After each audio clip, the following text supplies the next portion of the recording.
Today, on the LowDOWN, a Down syndrome podcast, Deborah Legge gives us the lowdown on switching therapy for people with Down syndrome. Over to you, Hina and Marilla. Thanks, Jody. Hello, everyone, and welcome to the LowDOWN podcast. I am your host, Hina Mahmood, occupational therapist at the Down Syndrome Resource Foundation. And joining me, as always, is my wonderful co-host, Marla Folded, who is an SLP at the DSRF. Hi, Marla. Hello, Hina. How are you?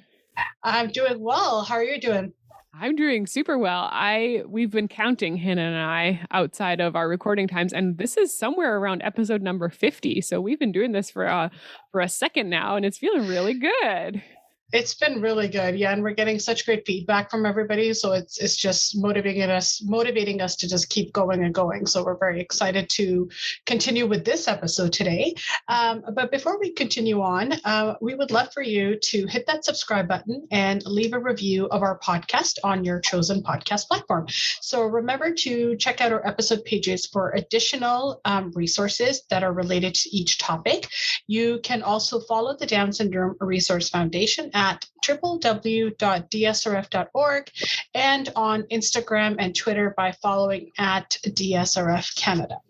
So today's episode is a great example of intersectionality.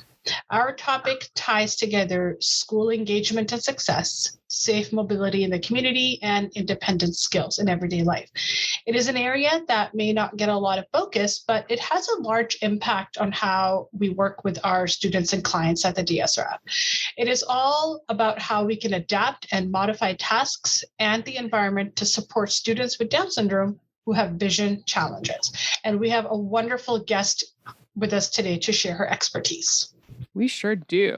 Deborah Legg is part of the Provincial Resource Center for the Visually Impaired. We can call it the PRCVI, and that's a Ministry of Education provincial outreach program hosted by the Vancouver School Board.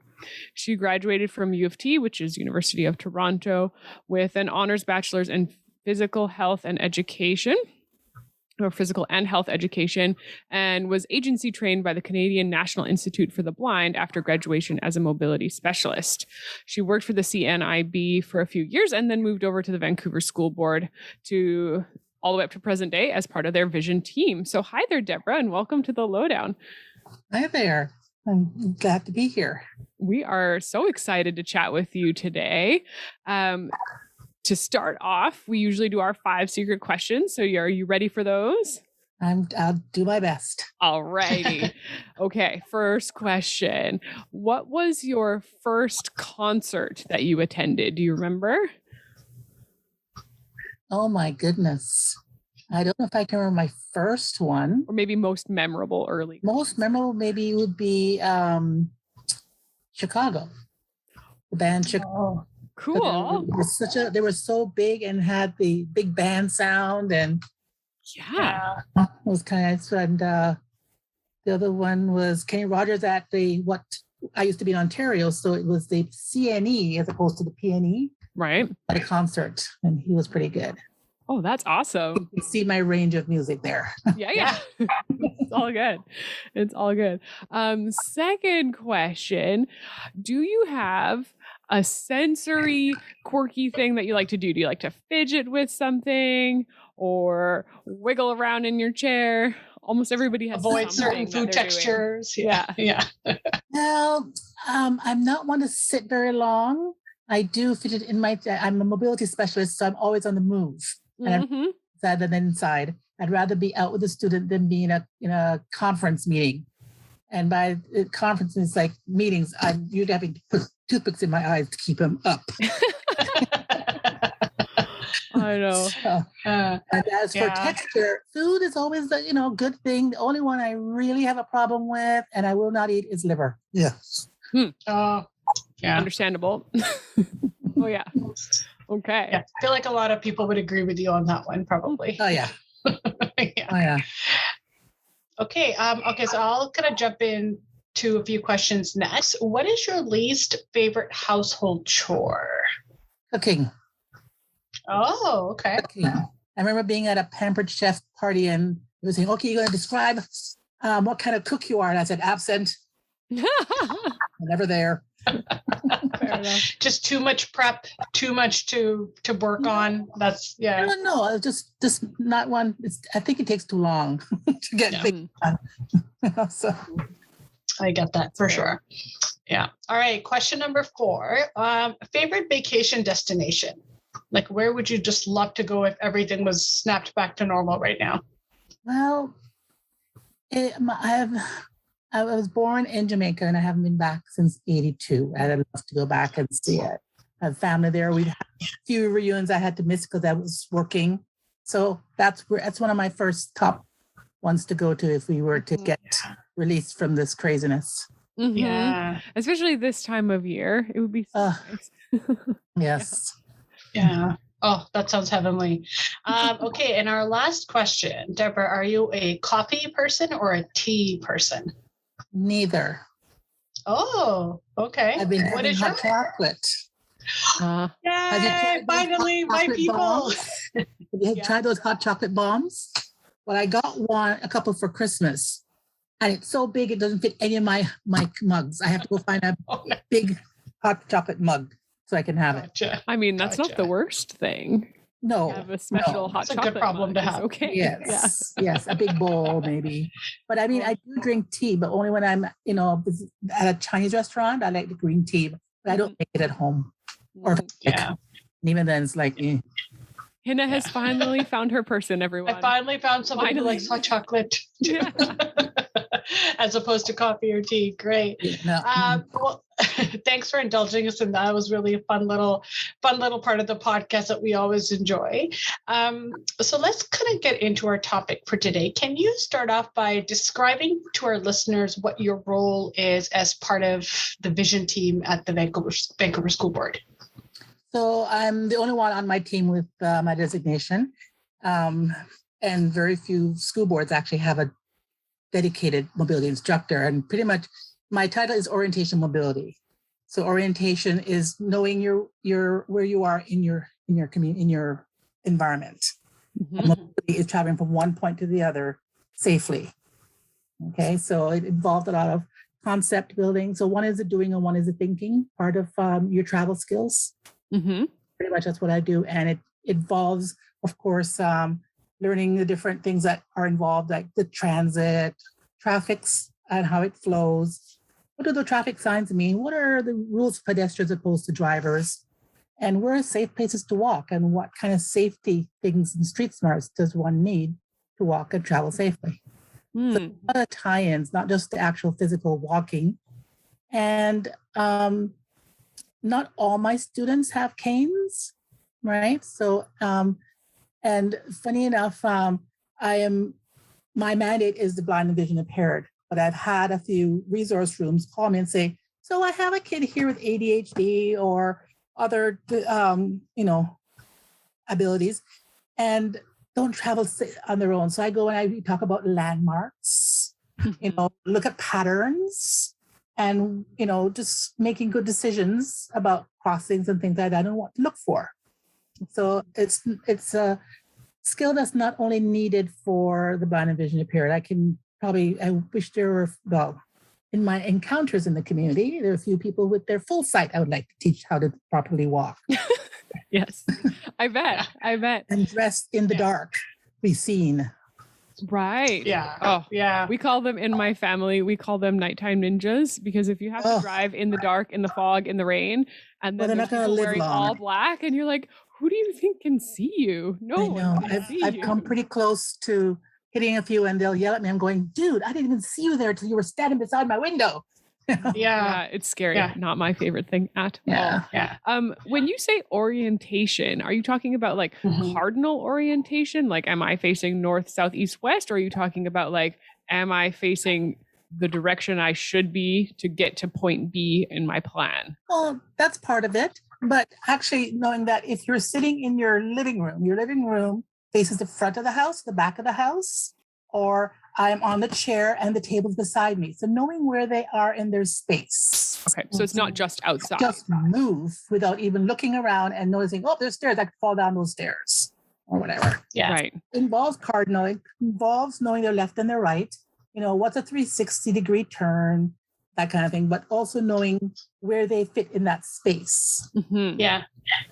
Yeah. And I think that would be important to learn, just like the nuance of moving around in your environment, right? So if you kind of know that there's a table roughly, like 1.5 feet from you, you know that you need to give yourself that much room to walk around it. And I know that with a lot of our students with Down syndrome have a really hard time orienting to how much space it is between their body and the thing that they need to avoid. So that's a really, cool. Yeah. So you were mentioning, Deborah, that you kind of work on community navigation and crossing the street. In your role in working with the school district, do you also help students within this, like orienting the school environment indoors as well? Typically, whenever we have a student, we assess them indoors because it's an environment we can control. Mm-hmm. Or we go outdoors. Yeah. So they have to demonstrate independent travel inside, good decision-making skills and all that inside before we actually venture outside and learn the school grounds and then around the school, between school and home, things like that. So it's a progression of skill and difficulty. Okay.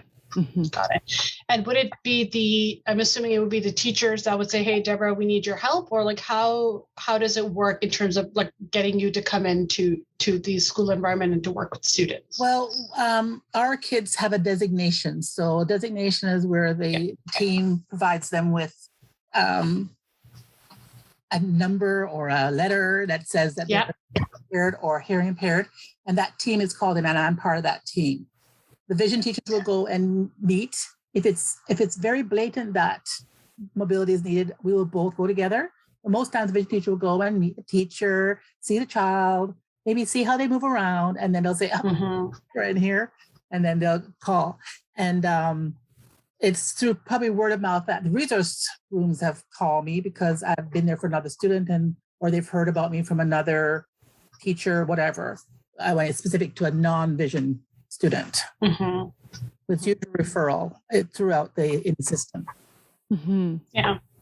And is there a vision team for other school districts as well? I mean, I know our podcast is broadcast worldwide, but just kind of for our families that are living kind of within the BC area, is it a very specific thing with some school districts, or would there be a Deborah Legge in other places as well? Well, there will be vision teachers in each of the school districts. There very rarely is there a one of me dedicated just to mobility. Some of our vision teachers are dual trained, which means that they do the academics as well as they do mobility. However, the academics tend to be the priority and not the mobility. It will be something they'll do an add-on, and knowing how their time is stretched according to, and we go from school to teach students, sometimes that gets on the back burner. But there are dedicated O&M instructors that do private contracts, and some of them are contracted by some of the school boards. Okay. It's complicated. It is, yeah. It's not a straightforward path, particularly when, like, for people in our community, with a Down syndrome diagnosis, they are automatically a different category than, I think it's designation B or something for blind and visually impaired. Or But E is the designation for the blind and visually impaired if it's just an E. We've had students who have other designations with E as a secondary designation. I see. Okay. That makes a lot more sense, because I think in BC, the designation for people with Down syndrome is D or CD. So chronic impairment or cognitive. Right. Chronic health or cognitive. Yeah. Chronic health. Yeah. So, I mean, that's a perfect leading to the next question, Deborah. What are some of the common vision challenges that you may, if you've encountered students with Down syndrome? And I know that you did work with one of our adults at the DS rep, but what are some of the common issues that you would work on with that population? Okay. So in the time I've been with the school board, I think I've had 4 students with Down syndrome, and remarkably all girls and all low vision. And I actually, a couple of my colleagues have said, have you ever seen a Down syndrome, or people who work with a Down syndrome who's totally blind? And we have not come up with against that. So it sounds like most of the Down syndrome folks have what we call low vision, which means they have some form of vision, different, in different conditions and different levels and whatnot. The common things I noticed with these students that they keep their So they're not looking around. And that's one of the first things I work on is looking around, paying attention to what's in their environment, and then paying attention to what that they're noticing in their environment, what it means. Yeah. For example, which I discovered with your little friend that you mentioned, we would be walking down the street, we'd get to the crossing, and I'd say, okay, we need to get across. What do we need to do? And she would just swing her head to the right, swing her head to the left, swing her head to the right, and say, it's time to go. Because we say, I look left or right, but she's not actually looking. But if I say, follow my hand, oh, there's a car. You can see she's actually looking at the car and then bringing her head back and looking for the next car. But if you did left it on her own, she would just swing her head to show it she's looking, but she's not really looking. Just going through the motions. It. Exactly. My current student is the same. I would say, look up at the top. Can you see the fire bell? And she'd look up, but I see the ceiling, but she's not seeing the ceiling. She's just looking up to appease me.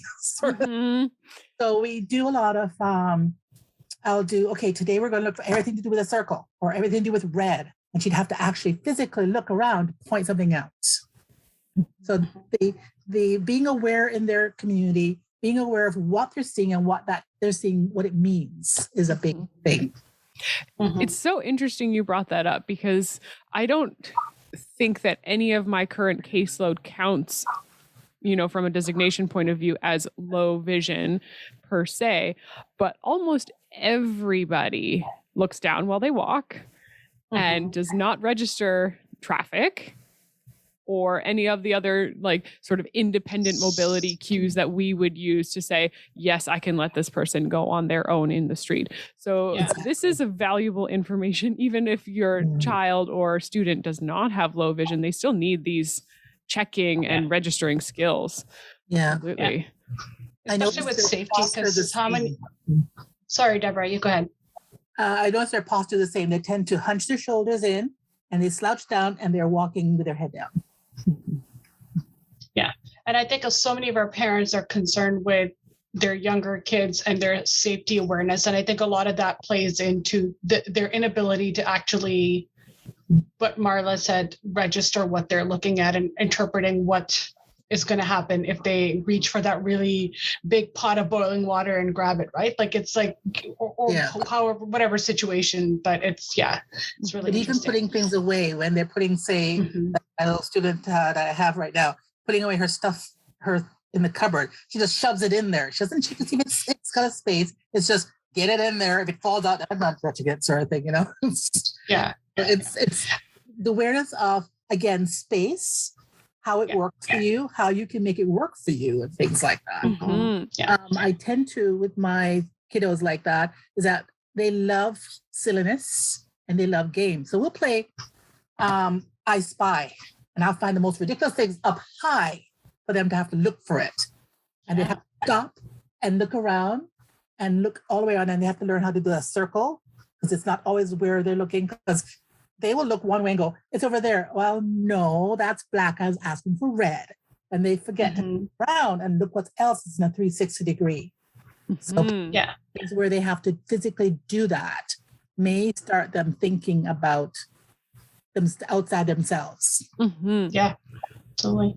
And I think I'm so happy that you talked about that, because a lot of the times, like the shoving of the things in the cabinet is a great example. Like, it's not that they're not paying attention or that they want to rush through the task. Often it could be that they just want to get it over with, but more often than not, it's that they cannot assess their space and understand what the activity is. So people might get frustrated that you're not doing it the right way, but it's also that you're maybe you don't have the ability to do it the right way at that point without some support, right? So that's it's not really important to them, and you have to make it important to them. Says, this is a big girl. We need your help to put it in here and cleaning up and making sure we cover all the spaces down. Look at that! What a great job! Now you can move on. Yeah, I'm wondering how the ability to register, I'm thinking back to traffic and I need to be able to look and see if a car is coming. And I would suppose that there's a secondary skill of understanding how long does it take me physically to walk across the street? Therefore, do I have enough time? Because sometimes when I work with students and they say there's a car, but it's like 2 blocks away and it's going 20 kilometers an hour. So we have time, but they don't. Is there a way that you teach that specific thing of How much space and time do you need? Because we're in a That's city. a hard concept for them. Yeah. So sometimes for like the young lady that you were talking about, that's an adult, sometimes we'll do counting. Let's count how long it takes him to get to us. I'm gonna guess 20. How much did you guess? Which one did he get close to? Make it to a game again. Time and distance is a hard thing for even a regular kid, and for Down syndrome, that's like just too abstract. So, my go-to is that if you see a car and you don't feel comfortable crossing, you wait till that car goes. We are not in a rush. Right. So I encourage parents not to rush on their timetable. Let's be on the timetable of the kids. Let them feel comfortable with that decision that they've made. Okay.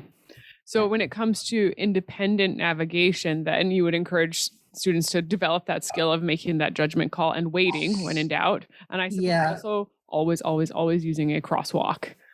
Yes. And we talk about good places to cross and not so good places to cross, preferred corners, like even in an intersection with stop signs, whatever, there's a preferred way to crossing as opposed to the other way because there's cars parked, you can't see past cars.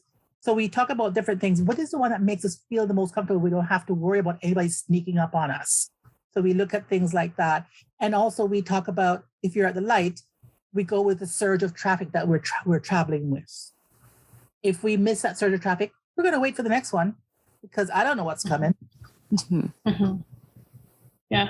And I know that so many of our students will see the walk sign on or the little person. And then as soon as it turns to the hand, they freeze. They might be in the middle of the street and they will freeze because they know that means stop. So it's like a very fine line with getting them to judge how much more. I love the crosswalks that have the countdown because that's so helpful. And that's but it's such a hard thing.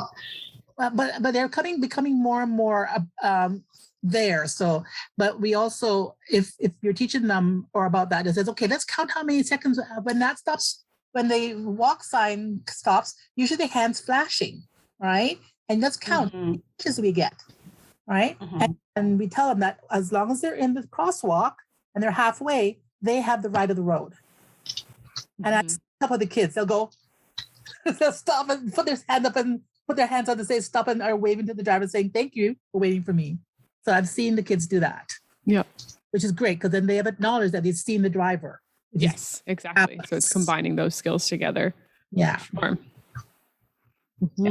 So Deborah, so we're kind of talking about like some of those components of processing our information in our environment. So like scanning, so looking, as you mentioned, left to right for traffic, targeting. So looking at specific, like the I Spy game is a genius idea to work on that. Like where is, the street sign or where is the cart? Are there any other specific vision concepts that you work on with your students? Well, depending on the kid and their ability to take in information, sometimes we'll make a picture book. We'll take pictures. What do you think is a good landmark? Let's take a picture of it. But we only pick things that you've at least mentioned it every time we walk by it. So we're not going to pick because that car wasn't there last week. But we're going to pick this fire hydrant because somebody painted it yellow on top of it.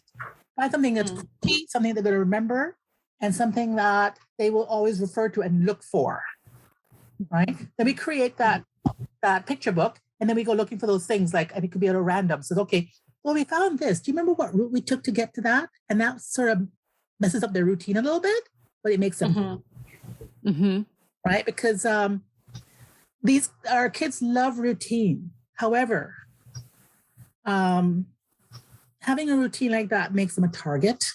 Because you can tell where they are going to be at what time of the day and what they're going to do. That's one thing. The other thing is, if there's construction, you have to go around that construction. They get really messed up orientation-wise. So we always try and find two ways around something, just in case, right? And that could happen because they want to make this house pretty. So they're going to be digging it up, and we can't walk there because construction says we have to have a hard hat and boots to go in. Right? So we make it a game. That's a good observation. And when I do in-services at schools, and I ask the kids in the regular classroom, I said, so you guys ever noticed any construction in the neighborhood? No. I said, okay, when you're on your way home, count how many different things are going on. It's changing in your neighborhood. Because even we drive home and don't remember how we got home. Yeah. We're servants. So we have to teach our kids that too. Right. Yeah. And it's interesting you bring that up because, it's the same thing applies to transit, right? Especially with inclement weather or whatever. So, the bus is not going on that road today. Or, there's construction or an accident or whatever. There's rerouting or you got off at the wrong place. Now what? So exactly. We've done that. Going back to the last thing you recognize, and that'd be the bus driver. This is not my stop. How do I get back? Having that conversation and knowing to ask that, knowing what questions to ask. So there's a lot of components that build into a lesson. And sometimes I'll come prepared to do one lesson. It's like, no, we're going to take a little step back and talk about this because we need it before we can go to do that. Everything connects in some way. And that's okay. So you talked a little bit about vulnerability in being too predictable if you always do the same thing exactly the same way. Are there other challenges that you are kind of looking out for in terms of lower or lack of these vision skills and then how that affects our students in the community? You mean around street safety? Yeah. Around. I've been trying to get a program up and running for our vision impaired kids. A friend of mine did it in the States where the police officers come in and they talk about stranger danger and all that. But our vision impaired kids, they don't see half the things that in that presentation. They need to feel how much muscle and strength they need to use to get away from someone for it to make sense to them. So the program that I was introduced to from the States was they got one of the cops to dress up with a padded thing. And he was the bad guy. He would grab the kid and the kid was told to make the biggest tantrum, kick, and he wouldn't hurt the person, but he could do the real fight and feel the adrenaline so they don't freeze. So that's one thing I would like to see happening with our kids where they actually fight the fight so they can feel how hard they have to fight to get away from that person. Right? Because our kids don't. So, and I remember one of my teens, we were doing the walk home and I kept saying to her, you need to put your bag across your shoulder because you can't have it out here, out to the side. Someone's going to drive by and just take it. You wouldn't believe me. So I did that one on her. I stuck up on her one day and took her backpack and she just stood there. And I said, did you know it was me? No. I said, what were you going to do? Right? Don't walk and use your cell phone. An adult vision impaired staff did that. Somebody going down the down escalator opposite to her just took it out of her hand and kept going. And she had no way of finding because she was vision impaired. All kinds of safety things that we try not to let the kids do, and we talk about it. And knowing what a safe place is, because a lot of people don't use the block watch anymore, even though the signs are there. And who are the block watch? Right? Who are the uniform people and people you can go to are safe? So we talk about things like that. And if we're working in their home community, we find places that they know and people know them and said, here's where you can come and say, you know what, I don't feel very good about that person. He's getting too close to me. We talk about this feeling in your tummy, not feeling right, and not ignoring that feeling in your tummy. Or feeling kind of weird, tinglies in your back. That kind of thing. Those are real flight and fight responses. Do you talk with your students? I'm sure you do, but what do you tell them about listening to music? Oh, my kids are not allowed to wear a hood, their hoodies. They're not allowed to have earbuds or anything in. They're not to have their phones in their hand unless they're using a GPS. There are rules. And then I pass it on to the parents. And same with traveling. If you're traveling on your own, you got parents' permission, you're texting your parents before you leave. You know what route you're taking. Do not go off your route. You text when you get home and say, I'm home. Just basic safety skills. But I think this is really valuable information for people in high school, like our students in high school and even post high school, when they really want to be out on their own in the community. But there are some requirements on how to do that safely when you're a vulnerable person. And our students are quite obviously vulnerable people a lot of the time, right? Absolutely. Smaller people, they tend to like maybe more friendlier colors often. So you can tell. Yeah. And from far away. Exactly. And the Downs folks are always so friendly and they want to just be your best friend. And we find that, they are very willing to just have a little conversation with you and share their fun info. And sometimes it's not a safe thing to do. Yeah. Somebody new. Mm-hmm. So those conversations we have, and it's hard sometimes to understand, but we need to have those conversations with them, and then also with the parents, so the parents can reinforce that at home. And who is it okay to say, having that safe word to be picked up by someone and things like that. Mm-hmm. Those are all really good strategies. Do you ever work on strategies for in the home, or sort of the orientation and skills around being by yourself or on your own? I haven't done it lately. And I can't say I've done anything. I've talked to parents about when's a good time to be on their own and things like that. And they have to all feel comfortable to have a strategy and who to call and things like that. Mm-hmm. I've not really done that. I've done mobility in the home to make sure everything's safe in the home. And we talked about how and when they have a key to the door, and having that key available and where it's kept. Mm-hmm. And going in and close the door behind them before, doing anything else. Don't open the door and then put the key away while the door is wide open. Mm-hmm. Which not only our kids do, but the general public does that, and thinking, you're going through the mail and you open the door and not even noticing what's going on around you. Right. Just being observant. And aware. Yeah. So what kind of things do you recommend for at home in terms of mobility and safe movement? Because for our students who are not classified as low vision, the same things apply. Yeah. So a well-lit outside motion sensor, so the light comes on right away if it's dark. Mm-hmm. For instance, my house, my husband puts a timer on our lights, so even though we're not home by 4, it's on because it gets dark early. Yeah. So sensor lights and that kind of thing. Again, if they're checking in with their family before they get into the house, and make sure the door is locked and they, are safely inside. Once inside, whatever else they have set up, if they're teaching them about making their own food, making sure that they're safe around the stove and how the stove works. And it's funny because I have an 8-year-old that, she's 9 now. She'd tell me I bet she told me.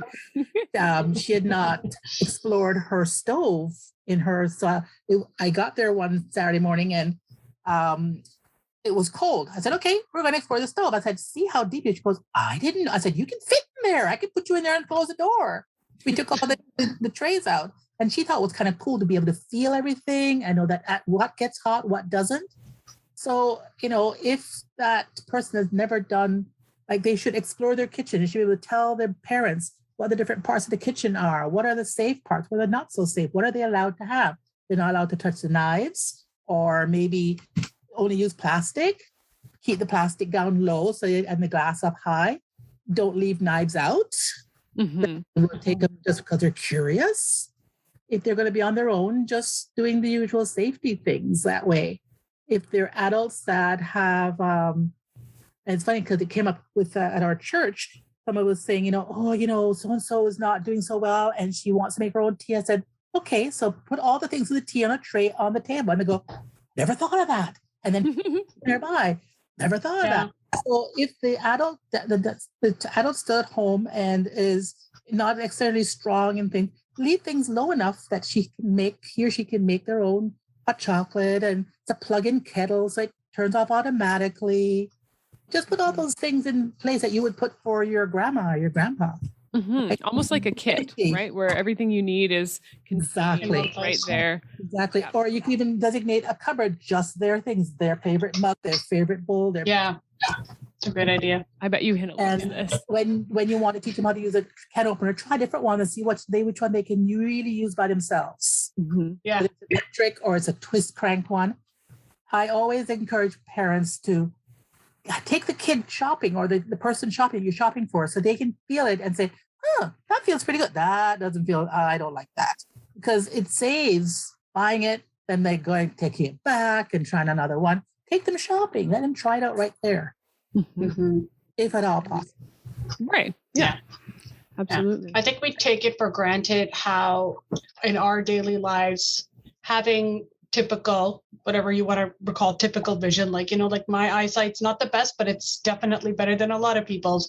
But I take for granted how I can, like feel for something in a cupboard and be like, oh, that's what I'm looking for, and take it out without having to, so Exactly. that extra sensory proprioceptive sense that we need is really important, especially for our individuals with Down syndrome, because it is, that part of their sensory system is weaker. So I love the idea of actually getting in there and feeling the things around you so that you have that extra way of figuring out what you're looking for when you're looking for it. Or whatever safety features you put in for yourself, it's the same for them. Like my husband loading. I had to tell him the very last pocket of the utensil is for the sharp knives if you want the sharp knives facing up. Otherwise, I stab myself getting to the utensils because the sharp knives stick. So different things that you do for yourself. Yeah. Kids as well, right? Yeah. Yeah. Exactly. I think this is so valuable because I think a lot of us just don't know.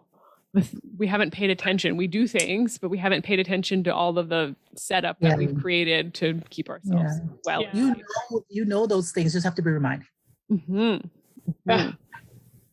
This leads really nicely into what I wanted to talk about next, which would be resources that you have thought of or that you would like to share with parents who maybe don't have access to a Deborah Legge, who want to work on some of this stuff, but maybe need some support in getting started. Well, I've worked closely with OTs and PTs. So if they have access to your OTs and PTs, they've got their Deborah Legge, really, right? Because then you have the network to find something that you're not sure about, especially if it's around maybe a hearing impairment or a vision impairment or something else. You have that network to reach out and say, let me find out for you. And God love Dr. Google. Everything's on there. That was it, the Oregon website I sent you guys that information about they were targeting Down syndrome information about that. There's so much out there. I mean, even our regular kids are using things that are special kids, like those push button things for fidgeting. Yes, I love those. Backpacks, they've got this. And I'm thinking, use that for our kids, and now everybody's got it. So just knowing your kids and going like your typical toy store, the toy companies, my go-to for toys, and they always go, they know my kids are vision impaired, so they always look for things and say, oh, this may be something one of your kids may like. It may be a music component or a tactile component. Each kid is so different as to what they focus on.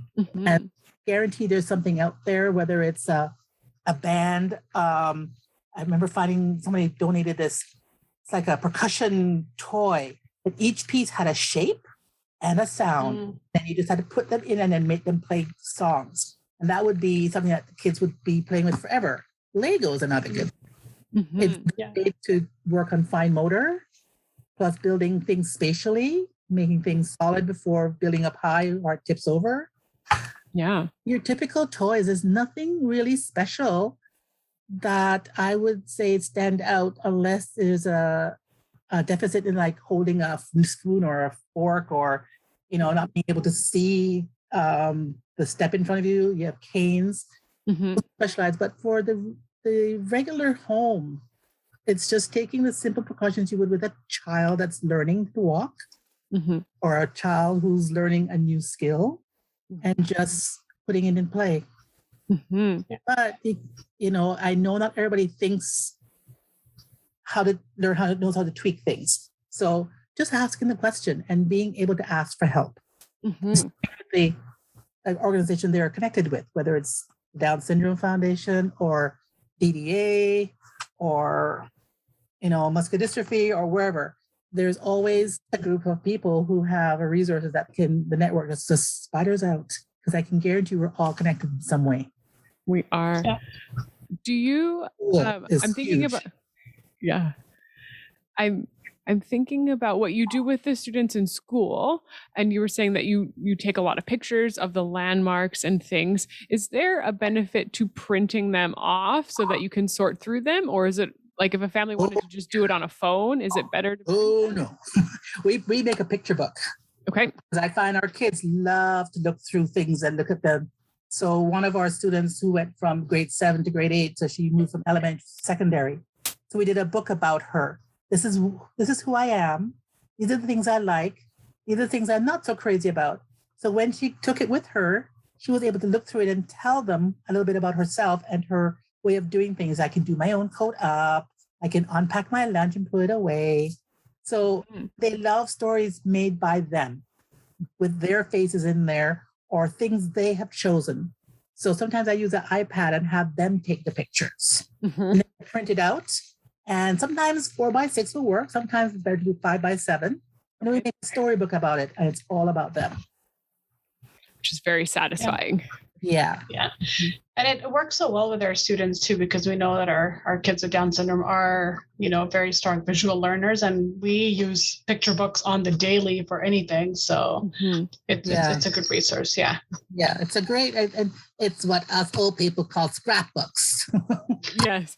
Well, and it takes it's like an extra step to get it printed, but it makes it independently reviewable by the student. Well, actually, I don't print mine. Glue stick it in a book. But like to have the paper. And we would do the writing on them, and some of them do their own writing. So it becomes even more meaningful to them. Yeah, it's a good point. Great. Well, Deborah, thank you so much.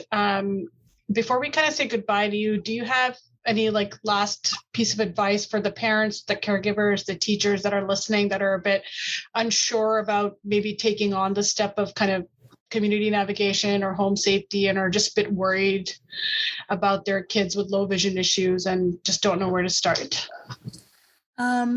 These kids want to be just like any other kid.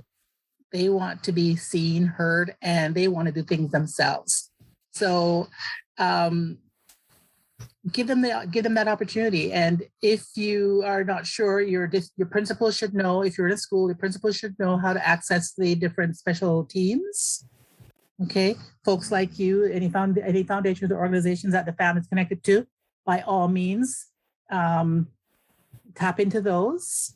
There are also organizations like for our kids, and even the Downs kids can join. It's Blind Beginnings, and it's an organization for families with kids with blind and vision impairment. And it doesn't necessarily be just that impairment. It could be any other, multiple things. And they do their own podcast, so you can go check them out. Oh, great. And they provide, they did camps. They do, we had a summer camp over Zoom last summer, and they have a youth group that meets and they talk about careers, and they have people who are blind and vision impaired come and talk about their careers. So, and there's also BC Blind Sports, who does all around athletes and physical fitness. So there's all kinds of organizations out there. Rick Hansen's foundation also does a lot of that the parents can tap into. Special Olympics. A lot of your kids are into Special Olympics. There's so much out there, and the Paralympics is a huge thing to strive for. These kids have the same opportunities and potential to go anywhere they want. So, reach out and keep reaching out till you find what you're looking for this child. That's beautifully put. That's fantastic. Well, we want to thank you so much for taking the time to chat with us today. I feel like this information is going to be very helpful for anyone listening. And it's given us a lot to think about with respect to when we're working on these skills with our students. So thank you so much. Well, thank you for what you guys do. You've given a sort of a home base for these guys and, point them in the right direction, which is awesome. So thank you for what you do. Thank you.